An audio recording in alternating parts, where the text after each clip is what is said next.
25ஆம் எண்ணிற்கான குறியீடு. நாமளும் இயற்கை எப்படி கனெக்டிவிட்டியோடு இருக்கிறோங்கிறதுக்கு இறைவன் நம்மளை படைச்சதை நாம் அதை ப்ரூவ் பண்ணுறோம் அப்படிங்கிற மாதிரி அதை தெரியாத கூட நம்ம தெரிஞ்சுக்கிறோம். இப்போ 25ஆம் தேதியினுடைய குறியீடு என்ன சொல்லலாம்? ஆண்மான். ஆண்மான். ஆண்மான். அந்த ஆண்மானுக்குன்னு சொல்லி இன்னும் வேற என்னென்ன குணம்லாம் இருக்குன்னு பார்த்தீங்கன்னாக்கா, அழகு மட்டும் கிடையாது, அதுக்கு எந்த சூழ்நிலையும் தன்னை காப்பாற்றிக்க தெரிகிற கெப்பாசிட்டி அதுக்கிட்ட இருக்கு. 25ஆம் தேதியும் கொண்டவங்களுக்கும் அதே தான். அதுக்கு இந்த பவர் ஜாஸ்தி, கிராஸ்பிங் பவர் ஜாஸ்தி. அடுத்து பல கிலோமீட்டருக்கு தள்ளி தனக்கு ஏதாவது ஒரு இது நடக்க போதுன்னா முன்கூட்டி அறியக்கூடிய கெப்பாசிட்டி பெண்மானோட ஆண்மானுக்கு தான் உண்டு. 25ஆம் தேதி அப்படிதான். எப்பவுமே பார்த்தீங்கன்னாக்கா அவங்களுக்கு சிந்தனை எல்லாமே தூரத்து சிந்தனை தான் இருக்கும். நெடு பயணம் செய்வதுக்கு, வாழ்க்கை பண்ணுறதுக்கு அந்த மாதிரி சிந்திப்பாங்க. சில பேர் நாளைக்கு என்ன தேவையோ அடுத்து என்ன தேவைன்னு பார்ப்பாங்க. இவங்க அதை தாண்டி நினைப்பாங்க. இறைவன் அதுக்கு சக்தியை கொடுத்துருக்கிறாரு. அப்படி ஒரு இன்ட்யூஷன் பவர் அதுக்கிட்ட இருக்குது. அது இல்லாமல் இதை தாண்டி நிறைய பவர் இருக்குதுன்னு நம்ம சொல்லியிருக்கிறோம். அந்த குறியீடு நீங்கள் பயன்படுத்துங்க. ஆண்மானிஃபமாக கம்பீரமாக போடுங்க. உங்கள் வாழ்க்கையில் நீங்கள் இண்டிவிஜுவலாகவும் ஜெயிக்கிறதுக்கு குறியீடை பயன்படுத்துங்கள். அப்படிலாம் உங்களுக்கு தொழிலில் பண்ணிங்கனாக்கா ஆண்மானை போட்டுக்குங்க. உங்களோட சிம்பிள் அதுதான். லைஃப்பில் வேறு லெவலில் ப்ளஸ் உங்கள் பவர் ப்ளஸ் அதனுடைய பவர் ப்ளஸ் டபுள் ப்ளஸ் வேறு லெவலில் நீங்கள் ஜெயிச்சிடலாம். 26ஆம் எண்ணிற்கு உரித்தான பிரத்யேக குறியீடு 26 டாகு. ஆனால் பைரவர்னு சொல்லலாம். ஏன்னா பெட் அனிமல் சொல்லி நம்ம வீட்டில் வளர்த்துடுறோம் அப்படின்னு நம்ம நினைக்கிறோம். ஆனால் அது தனக்கு வெறும் சாப்பாடு போடுறாங்க, அதனால் அவங்க வீட்டில் நம்ம பாதுகாக்கிறோம் அப்படின்னு அது ஒரு நாள் அது நினைக்காது. நாம் என்ன நினைக்கிறோன்றதை விட அது என்ன நினைக்குதுன்னா, இந்த வீட்டோட நாமளும் ஒரு மெம்பர் நினச்சி தான் அது இருக்கும். அது பைரவராக மாறுது, எங்கள் கோயிலே வைக்கிறாரு. அந்த அளவுக்கு அந்த இடத்துல அந்த மாதிரி இன்சிடென்ட் பண்ணும்போது உயர்ந்துருது இறை சக்தி. ஆமாம், 26ஆம் தேதியும் அப்படியே தான். இப்படி செஞ்சு ஒரு கட்டத்தில் அந்த வீட்டுக்கு அந்த 26ஆம் தேதி பிறந்தவங்க குலதெய்வமாக மாறப்படுவார்கள். நடமாட குலதெய்வம், அவ்வளோதான் வித்தியாசம். ஏன்னா குலதெய்வத்தை நடமாடுறதை பார்க்க முடியாது, இவங்களை பார்க்கலாம். சில பேருக்கு அளவுக்கு மீறின கடன் இருக்கும். அளவுக்கு மீறின கடன் இருக்கு அப்படின்னாக்கா அது இந்த பைரவர் தோஷம். அது நாயை துன்புறுத்தி இருப்பாங்க, அந்த மாதிரி ஏதாவது பண்ணிருப்பாங்க. ஆமா, அவங்க பைரவரை ரெகுலரா வழங்கினாக்கா அளவுக்கு மீறின கடன்லாம் அவங்கள விட்டு விலகிடும். பைரவருக்கு அந்த பவர் இருக்கு.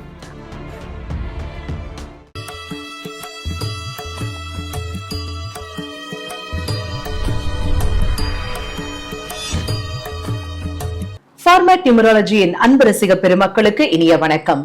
நட்சத்திர குறியீடுகள்லாம் இருக்கு, நம்ம எல்லாருக்குமே தெரியுங்க. ஆனா டேட் ஆஃப் பர்த்திற்கு உரித்தான பிரத்யேக குறியீடுகள் இருக்கு. அந்த குறியீடுகளை நம்ம எப்படி சரியா பயன்படுத்துறது, எப்படி நம்ம பயன்படுத்தினாக, எப்படி பிரயோகித்தால் நம்முடைய வாழ்க்கையில மிகப்பெரிய பிரம்மாண்ட உச்சக்கட்ட வெற்றியை நம்மாலும் எட்டி பிடிக்க முடியும் என்று தெளிவான விளக்கங்களை நமக்காகவே எடுத்துரைப்பதற்காக நம்ம அரங்கிற்கு வருகை தந்திருக்காரு ஃபார்மேட் நியூமராலஜியின் தந்தை டாக்டர் மகாதன் சேகர் ராஜா அவர்கள். வாங்க நேயர்களே, சார் சந்திப்போம். வணக்கம் சார். வணக்கம்மா. சார், குறியீடுகள் அப்படிங்கும்போது தெய்வத்திற்கு உரித்தான குறியீடுகளும் நிறைய இருக்கு, நட்சத்திர குறியீடுகளும் இருக்கு சார். ஆனா இதையும் தாண்டி நம்முடைய வாழ்க்கையில சக்சஸ் வேணும் அப்படின்னாக்க அதற்கு நமக்கான பிரத்யேகமான குறியீடுகளை நம்ம பயன்படுத்தணும். அதை எப்படி பயன்படுத்தணுங்கிற விதமும் நீங்க எங்களுக்காகவே சொல்லிட்டு இருக்கீங்க சார். அந்த வரிசையில 24ஆம் எண் வரைக்கும் நீங்க குறியீடுகள் சொன்னீங்க. இன்றைய எபிசோட்ல 25ஆம் எண்ணிற்கான குறியீடு. கண்டிப்பா இது வரைக்கும் சொல்லப்பட்டதை எல்லாரும் பார்த்துட்டு எனக்கு ஆச்சரியப்பட்டு போயிட்டாங்க. இன்னும் அப்படியே கனெக்டிவிட்டி ரொம்ப இது வரைக்கும் சிலது நம்ம பறவை பற்றி சொல்கிறோம், அனிமல் சொல்கிறோம், அது மனிதனோடு கனெக்ட் பண்ணுறீங்க. அது கரெக்டாக இது நாள் வரைக்கும் நாங்களே அதை யோசிக்கல. நீங்கள் எப்படி கரெக்டாக சொன்னீங்க? நீங்கள் சொன்ன மாதிரி அதை உட்காந்து நாங்கள் தவம் இருந்ததா அதை எடுக்கிறோம்.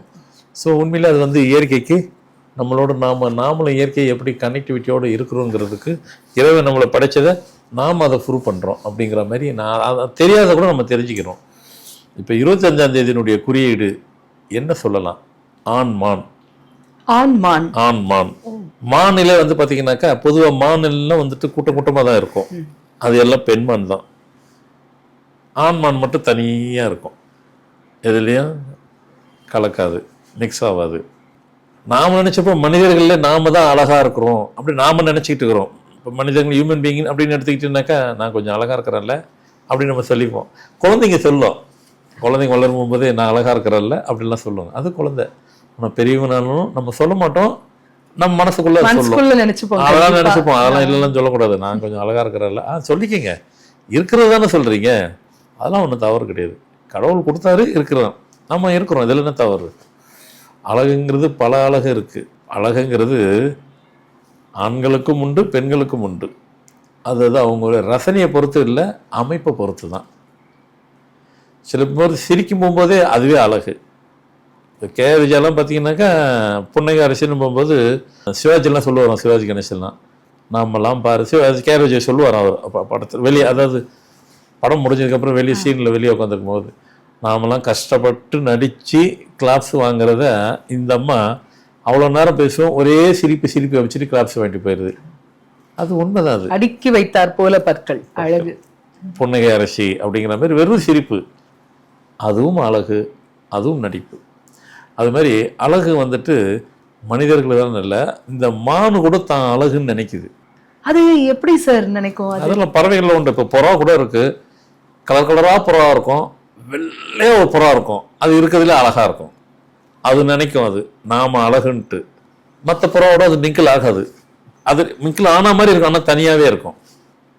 இல்லைங்க, ஒவ்வொரு அனிமல்ஸுக்கும் ஒவ்வொரு பறவைகளுக்கும் அதுங்க பாஷை இருக்கு. அது கூட ஒன்றி வளர்க்குறவங்க அந்த பாஷையில் பேசுவாங்க, அதுங்களுக்கு புரியும். இப்போ நம்ம வீட்டில் கிளி வளர்க்குறோம், கிளின்னா தான் எல்லாத்துக்கும் தெரியும், ஏன்னா கிளி வீட்டிலே வளர்த்துக்கிறோம். நம்ம பேசுனதை திருப்பி பேசுது இல்லையா, சாப்பிட்டியா சாப்பிட்டியா அப்படின்னு திருப்பி சொல்லுது, கிளி மாதிரி பேசுது அது. அப்போ அது கிளி தான் சொல்கிறத சொல்லணும்னு நினச்சிட்டு இருக்கிறோம். எல்லா பறவைகளும் எல்லா அனிமல்ஸுக்கும் நாம் சொல்கிறதெல்லாம், அதேமாதிரி பெட் அனிமல் டாக்குக்கும் நம்ம சொல்கிறதெல்லாம் கேட்கும், சொல்கிறதெல்லாம் புரியும். கேட்குறதெல்லாம் இல்லை, புரியும் அதுங்களுக்கு. அதேமாரி அதுங்க சொல்கிறது நமக்கு புரியும். அப்படின்னா நீங்கள் என்ன சொல்ல வரீங்க? இந்த அனிமல்ஸு, இந்த பறவைகள், அதுங்க பாஷெல்லாம் உங்களுக்கு புரியுதுன்னு சொல்ல வரீங்களா? நீங்கள் கேட்க வரீங்க, உங்கள் மைண்ட் வாசி கேட்குது, புரியும். எனக்கு புரியாமல் நான் எப்படி சொல்ல முடியும்? அதெல்லாம் எங்களுக்கு புரியும், புரிஞ்சதுனால தான் சொல்கிறேன். அதனுடைய ஆக்டிவிட்டீஸு, அதனுடைய குணங்கள், அதனுடைய பாஷைகள், அதனுடைய சம்பாஷணைங்க எல்லாம் புரியும். அது மாதிரி அனிமல்ஸில் வந்து பறவைகள்லையும் சரி, அது வெள்ளை புறா பார்த்தீங்கன்னாக்கா நல்லா பார்க்குறதுக்கு ஒரு அழகாகவும் இருக்கும். தான் அழகுன்னு நினச்சிக்கிட்டு மற்ற புறாவோட அது மிங்கிள் ஆகாது, தனிச்சையாக தான் இருக்கும். அது சேரும்போது கூட அந்த வெள்ளை புறா கூடயே தான் போய் சேரும். மற்ற கலராக இருக்கிற புறாவோட மிங்கிள் ஆகாது. அதே மாதிரி தான் மானிலே வந்துட்டு அந்த ஆண்மான் பார்த்தீங்கன்னாக்கா அந்த கொம்பு இருக்கிறதுக்கு அதுக்கும் பார்த்தீங்கன்னாக்கா அழகாக இருக்கும், ஒரு மெஜஸ்டிக்காக இருக்கும். உடனே அவங்க நினைக்கிறாங்க, நான் தான் இந்த காட்டிலே அழகு. அப்படி ஒன்று நடையே ஒரு மாதிரி கம்பீரமாக நடக்கும். அப்படி அந்த நம்ம வர்ணிக்கிறோம் இல்லையா, மானு போன்ற நடை அழகுன்னு சொல்கிறோம்ல. அப்போ மானு அழகு தானன்றதை நாம் சொல்கிறோங்க. அதுக்கு தெரியுமா? அதுங்களுக்கு தெரியும். தெரிஞ்சதுனால தான் அப்படி நடக்குது. என்னைக்காவது ஒரு நாள் அது நடந்துருச்சுன்னா அதுக்கே தெரியாமல் நடக்குதுன்னு அர்த்தம். எப்பவுமே அது நடக்குதுன்னா அப்போ தெரிஞ்சுதான் நடக்குது. மானனுடைய நடையே அந்த அழகு நடை அப்படியே ஆண் நடை தான், ஆண் மானு தான். அது நடையே வந்து தான் அழகுன்னு நினச்சிக்கிட்டு நடக்கும். அதே தான் 25ஆம் தேதியும் பிறந்தவங்க. அவங்க வந்துட்டு 2 பேருமே அதுலேயும் 50-50 தான். ஆண் பாதி பெண் பாதி இருப்பாங்க. நாங்கள் அழகு தான் நினைப்பாங்க, உண்மையிலே அவங்க அழகாக தான் இருப்பாங்க. ஆணாக இருந்தாலும் அழகு தான், பெண்ணாக இருந்தாலும் அழகாக தான் இருப்பாங்க. அந்த ஆண்மானுக்குன்னு சொல்லி இன்னும் வேறு என்னென்ன குணம்லாம் இருக்குன்னு பார்த்தீங்கன்னாக்கா, அழகு மட்டும் கிடையாது, அதுக்கு எந்த சூழ்நிலையும் தன்னை காப்பாற்றிக்க தெரிகிற கெப்பாசிட்டி அதுக்கிட்ட இருக்குது. எந்த சூழ்நிலையும் தன்னை காப்பாற்றிக்கூட கெப்பாசிட்டி அதுக்கிட்ட இருக்கும். 25ஆம் தேதியும் கொண்டவங்களுக்கும் அதே தான். எந்த மாதிரி சுச்சுவேஷனில் ஆணாக இருந்தாலும் பெண்ணாக இருந்தாலும் சரி, அவங்க காப்பாற்றிக்கிடுவாங்க. பிரத்யாரை டிபெண்ட் பண்ண மாட்டாங்க, எதிர்பார்க்க மாட்டாங்க. இதே பெண்மானனை எதிர்பார்க்கும், பட் இருந்தாலும் கவலைப்படுறதில்ல. அந்த கதை வேறு. ஆண்மானுக்கு டிபெண்ட் பண்ணாது, தானே ஜெயிச்சுட்டு வெளியே வந்துடும். ஜெயிக்கிறதுக்கு உண்டான வழி என்னென்ன இருக்கோ அது எல்லாமே செய்யும், ஜெயிச்சுட்டு வந்துடும். மனிதர்கள் 25ஆம் தேதி பிறந்தவர்களும் ஜெயிக்கிறதுக்கு என்னென்ன வழி இருக்கோ அந்த வழியெல்லாம் எடுத்து பயன்படுத்தி ஜெயிச்சிடுவாங்க. தூக்கவே மாட்டாங்கல்ல, அப்படிலாம் சொல்ல வேண்டாம். அதெல்லாம் அது வேற கதை. ஜெயிக்கிறதுக்கு உண்டான வழி என்ன இருக்கோ அதை செஞ்சு ஜெயிச்சிருவாங்க. அதனால் ரொம்ப அறிவுபூர்வமாக சிந்திப்பாங்க. அப்படின்னா என்னது? ஆண்மன் அது மாதிரி சிந்திக்க பார்க்குங்க, அறிவுபூர்வம். ஆமாம், என்ன சிந்திக்கும்? அதுக்கு வந்துட்டு இந்த பவர் ஜாஸ்தி, கிராஸ்பிங் பவர் ஜாஸ்தி. அடுத்து வந்துட்டு பல கிலோமீட்டருக்கு தள்ளி ஒரு தனக்கு ஏதாவது ஒரு இது நடக்க போதுன்னா முன்கூட்டி அறியக்கூடிய கெப்பாசிட்டி பெண்மானோட ஆண்மானுக்கு தான் உண்டு.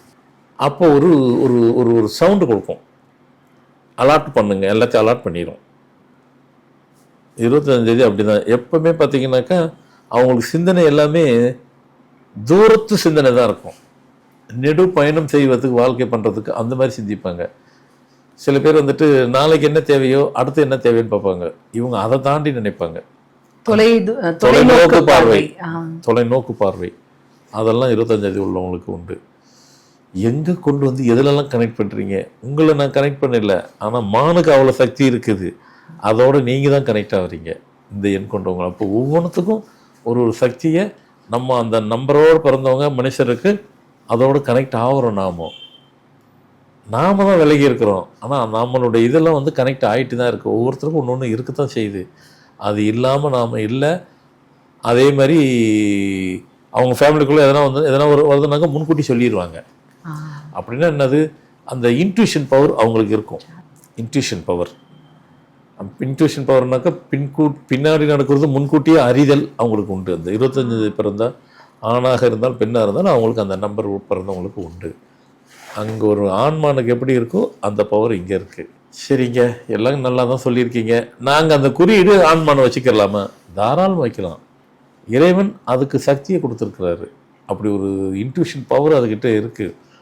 அது இல்லாமல் இதை தாண்டி நிறைய பவர் இருக்குதுன்னு நம்ம சொல்லியிருக்கிறோம். அந்த குறியீடு நீங்கள் பயன்படுத்துங்க. ஆண்மான் கம்பீரமாக போடுங்க. உங்கள் வாழ்க்கையில் நீங்கள் இண்டிவிஜுவலாகவும் ஜெயிக்கிறதுக்கு குறியீடு பயன்படுத்துங்கள். அப்படின்னா உங்கள் தொழிலில் பண்ணிங்கனாக்கா ஆண்மானை போட்டுக்குங்க. உங்களோட சிம்பிள் அதுதான். லைஃப்பில் வேறு லெவலில் ப்ளஸ் உங்கள் பவர் ப்ளஸ் அதனுடைய பவர் ப்ளஸ் டபுள் ப்ளஸ் வேறு லெவலில் நீங்கள் ஜெயிச்சிடலாம். அருமை சார். ஒரே ஒரு கேள்வி, அதாவது 25ஆம் தேதியில பிறக்காதவங்களும் இன்ட்யூஷன் பவர் வேணும், சக்சஸ் வேணும், அந்த கம்பீரம் வேணும்னு நினைக்கிறவங்க இந்த ஆண்மான குறியீடை யூஸ் பண்ணலாமா? ரொம்ப யோசிக்கிறவர்கள கேள்வி கேட்பீங்க நீங்கள். எப்போ பரவாயில்ல கேட்டுட்டீங்க. அது எப்படின்னாக்கா பை பர்த்திலே இவங்களுக்கு இதுதான் இருக்குன்னு அதுதான் இருக்கும். ஆனால் நீங்கள் கேட்குறது அதை தான் நானும் கேட்குறேன். அதுதான் அவங்களுக்கு மற்ற நம்பருக்கு அது இல்லையே. ஒருவேளை ஆண்மான யூஸ் பண்ணால் அது கிடைக்குமா? இன்ட்யூஷன் பவர்லாம் இன்ட்யூஷன் பவர் கிடைக்குதோ இல்லையோ, ஏன்னா இன்ட்யூஷன் பவருங்கிறது பை இதிலே வரணும், பர்த்திலே உள்ளே இருக்கணும். அதை தவிர மற்றதெல்லாம் கூட வரலாம். அந்த மெஜஸ்டிக்கு அந்த மாதிரி சமாச்சாரம்லாம் வரலாமானா அப்போ ஆண்மானை யூஸ் பண்ணிக்கலாம், தவறு கிடையாது. என்ன இவங்க படுத்தும் போது இவங்களுக்கு ப்ளஸ் டபுள் ப்ளஸ் வரும், அவ்வளோதான் வித்தியாசம். வரலாம். அந்த இன்ட்யூஷனுங்கிறது எல்லாத்துக்கும் வர முடியாது, அது வரக்கூடாதுன்னு எல்லாம் வர முடியாது. அதை தவிர்த்துட்டு நிறைய இருக்குல்ல, மற்றதெல்லாம் கனெக்ட் ஆயிரும். சூப்பர் சார், தெளிவான விளக்கங்கள் கொடுத்தீங்க சார். அடுத்ததாக 26ஆம் எண்ணிற்கு உரித்தான பிரத்யேக குறியீடு. ஆமாம், 26 என்ன சொல்லலாம் அப்படின்னு பார்த்தீங்கன்னாக்கா 26 டாகு, ஆனால் பைரவர்னு சொல்லலாம். ஏன்னா பெட் அனிமல் சொல்லி நம்ம வீட்டில் வளர்த்துடுறோம் அப்படின்னு நம்ம நினைக்கிறோம். ஆனால் அது வந்து தனக்கு வெறும் சாப்பாடு போடுறாங்க, அதனால் அவங்க வீட்டில் நம்ம பாதுகாக்கிறோம் அப்படின்னு அது ஒரு நாள் அது நினைக்காது. நாம் என்ன நினைக்கிறோன்றதை விட அது என்ன நினைக்குதுன்னா, இந்த வீட்டோட நாமளும் ஒரு மெம்பர் நினச்சி தான் அது இருக்கும். அது அந்த அந்த வளர்க்குறவங்களுக்கு தான் அதுக்கு தெரியும். அது என்ன தெரியும் அப்படின்னாக்கா, இவங்க சொல்கிறதோடலாம் அதெல்லாம் கனெக்ட் ஆகிடும். அதேமாரி இவங்களுக்கு எதனா ஒரு பிரச்சனைனா அது தனக்கு வந்த பிரச்சனையை அதை நினச்சி தான் ஃபேஸ் பண்ணியிருக்கோம். நிறைய நம்ம சினிமாவில் பார்க்குறதுலாம் அவனுக்கு அது லாஜிக்கு இருக்குது, இல்லாததெல்லாம் இருக்கும். நிஜத்திலே பார்த்தீங்கன்னா நிறைய இடத்துல வந்துட்டு ஒரு வீட்டுக்குள்ளே வந்துட்டு தெரியாத பாம்பு கூட வந்திருக்கும். அந்த இடத்துல அந்த குழந்தைய கிடைக்கிற மாதிரி இருக்கும். அதெல்லாம் நிஜத்தில் நடந்தது. இல்லை மனுஷனை கிடைக்கும். இந்த நாய் இவங்க வளர்த்த நாய் அதை போய் காப்பாற்றிருக்கும். இதெல்லாம் இயற்கையாக நிறைய இடத்துல நடந்திருக்கு. ஸோ அப்போது அது தன்னை தான் வருதுன்னு நினச்சி, ஆனால் பண்ணுறது அதை கிடைக்க வரல அவங்க வீட்டில். அதை காப்பாற்றுறதுனால அதெல்லாம் நாம் சொல்கிறது நன்றியோடு அது இருக்குன்ட்டு. இது நாய் நன்றி உள்ளதுன்ட்டு நீங்கள் புது விளக்கெல்லாம் கொடுக்குறீங்க, எங்களுக்கு தெரியும் அப்படின்னு சொல்லுவாங்க. நாய் நன்றி உள்ளதுன்னு எல்லாத்துக்கும் தெரியும் தானே. ஆனால் அதுக்கு கோயிலே இருக்குது, பைரவர்னு சொல்லிட்டு. அதையும் தாண்டி 26ஆம் தேதி பிறந்தவங்களுக்கு இன்னொன்று இருக்குது. அவர்கள் அந்த அந்த அவங்க அதான் அந்த நாய் அந்த வீட்டில் இருக்கும்போது அவரும் தான் அந்த வீடு மாதிரி நினச்சிக்குது. 26ஆம் தேதி பிறந்தவங்களும் அவங்க வீட்டில் எல்லாமே அவங்க சுமை தான். இந்த வீட்டில் எது இருந்தாலும் தனக்கு தான், தன்னோட லைஃபு, தன்னுடைய ஃபேமிலி. அவங்க வீட்டில் 10 பேர் இருக்காங்களோ 5 பேர் இருக்காங்களோ அவ்வளோ பேர் பிரச்சனை தான் பிரச்சனையை அதை எடுத்து செய்யும். மற்றவங்க எத்தனை பேருக்கு பிரச்சனை இருந்தாலும் அது தான் பிரச்சனையை எடுத்து செய்வாங்க. அவங்கள ஆரம்பத்தில் தெரியாது. இப்போ ஒரு நாய் வளர்த்து கூட எப்பயாவது ஒரு சம்பவம் அது மாதிரி நடக்கும்போது காப்பாற்றப்படும் போது தான் அது வந்து நாய் வந்து நாயா இல்லை, நாய் நன்றி காட்டுறதுன்னு இல்லை, நாய் வந்து பைரவராக மாறுது. நாய் பைரவராக மாறுது, எங்க கோயிலே வைக்கிறாரு. அந்த அளவுக்கு அந்த இடத்துல அந்த மாதிரி இன்சிடென்ட் பண்ணும்போது உயர்ந்துருது இறை சக்தி. ஆமாம், 26ஆம் தேதியும் அப்படியே தான். இப்படி செஞ்சு ஒரு கட்டத்தில் அந்த வீட்டுக்கு அந்த 26ஆம் தேதி பிறந்தவங்க குலதெய்வமாக மாறப்படுவார்கள். ஓ, நடமாடும் குலதெய்வம், அவ்வளோதான் வித்தியாசம். எனக்கு குலதெய்வத்தை நடமாடுறத பார்க்க முடியாது, இவங்கள பார்க்கலாம். ஒரு குலதெய்வம் மாதிரி அந்த வீட்டை காப்பாற்றிட்டு இருப்பாங்க. அது வந்து நாயின்றதுனால சிம்பிளாக போன மாதிரி தெரியுது, அது சிம்பிள் இல்லை. அது எதையும் கனெக்ட் பண்ணி பாருங்க, ரெண்டும் ஒன்று போல தான் இருக்கும். அதனால் உங்கள் 26ஆம் தேதி பிறந்தவங்க நீங்கள் அழகாக அதை நாயின்னு சொல்கிறதுக்கு பைரவர் உங்கள் குறியீடாகவே போடலாம். குறியீடு போட்டுட்டு உங்கள் வாழ்க்கையில் உங்கள் பவர் எவ்வளோ இருக்கோ பைரவரும். ஏன்னா சில பேருக்கெல்லாம் வந்துட்டு அந்த இந்த தோசை இருக்கும். அப்போ நானே சொல்லுவேன், உங்களுக்கு அந்த தோசை இருக்கனால நீங்கள் பைரவர் கோயிலுக்கு போயிட்டு வாங்க. பைரவருக்கு தோஷம் இருக்குது அப்படின்னு சொன்னாக்கா இப்படி சொன்னால் ஈஸியாக இருக்கும். சில பேருக்கு அளவுக்கு மீறின கடன் இருக்கும், அளவுக்கு மீறின கடன் இருக்குது அப்படின்னாக்கா அது வந்துட்டு இந்த பைரவர் தோஷம். அது நாயை துன்புறுத்தி இருப்பாங்க, அந்த மாதிரி ஏதாவது பண்ணிருப்பாங்க. ஆமாம், அவங்க வந்து பைரவரை ரெகுலராக வழங்கினாக்கா அளவுக்கு மீறின கடன்லாம் அவங்கள விட்டு விலகிடும். பைரவருக்கு அந்த பவர் இருக்குது. அப்போது சரி, இதில் நீங்கள் ஏதோ நல்ல மெசேஜ் சொல்கிறீங்க, நாங்கள் இதை கூட சில பேர் எடுத்துக்கலாமா? இந்த இந்த வெறும் 26ஆம் தேதி பிறந்தவங்களுக்கு சொல்லிட்டீங்க. நாங்கள் 26ஆம் தேதி பிறக்கல, நிறைய கடன் எங்களுக்கெல்லாம் இருக்குது. நாங்கள் வந்து பைரவர் ரெகுலராக வாங்கினாக்கா எங்களுக்கு தோசை அந்த நிறைய கடன் பிரச்சனைலாம் தீர்மானங்க கண்டிப்பாக தீரும். பயங்கரமாக கடன் உள்ளவங்க ரெகுலராக வாரம் தொடர்ந்தா போல பைரவருக்கு போயிட்டு நீங்கள் வணங்கி வந்தீங்கன்னாக்கா உங்கள் கடன் பிரச்சனை தீரும், அவங்களே அந்த தோசை வரும். ஸோ அதனால் வந்துட்டு எங்கெங்கேயோ வந்துட்டோம். அதனால் நீங்கள் பைரவரை உங்களுடைய குறியீடாக பயன்படுத்தலாம். பைரவரை தொழில் ரீதியாக கூட நீங்கள் அவரை போடலாமன்னாக்கா அழகாக போடலாம். அவர் தான் பைரவராச்சே, அவருக்கு கோயிலே இருக்க, அவரும் வணங்கக்கூடிய ஒரு தெய்வத்தில் தான் இருக்கிற இடத்துல தானே இருக்கிறாரு. உங்கள் குறியீடு பைரவர். அருமை சார். பைரவர் கோவிலுக்கு போயிட்டு நம்ம பூஜை பரிகாரங்கள் செய்யறதோடு நிறுத்திடாம நம்ம வீட்டுக்கு பக்கத்துல இருக்கக்கூடிய நாய்களுக்கு வந்து நிச்சயமா உணவு அளிக்கணும். இப்ப பாத்தீங்கன்னாக்கா பயங்கர ஹாட்டா இருக்கு, பயங்கர வெயில். ஒரு கப் தண்ணி உங்க வீட்டு பால்கனியில வாசல் எல்லாம் வைங்க, அதுவே மிகப்பெரிய யோகத்தை அள்ளி கொடுக்கும் இல்லைங்களா சார்? கண்டிப்பா. தெளிவான விளக்கங்கள் எங்களுக்காகவே பகிர்ந்துக்கிட்டீங்க சார். கொடான கொடி அன்பு உள்ளங்கள் அனைவர் சார்பாகவும் மனமார்ந்த நன்றிகள். என்னங்க, எவ்வளவு சூப்பரான விளக்கங்கள் நம்ம சார் நமக்காகவே கொடுத்தாரு இல்லையா? இதே மாதிரி இன்னும் நிறைய பயனுள்ள சுவாரஸ்ய விளக்கங்கள் அடுத்தடுத்து வரக்கூடிய வீடியோஸ்ல உங்களுக்காகவே காத்துட்டு இருக்கு. மீண்டும் சந்திப்போம். அதுவரை நன்றி, வணக்கம்.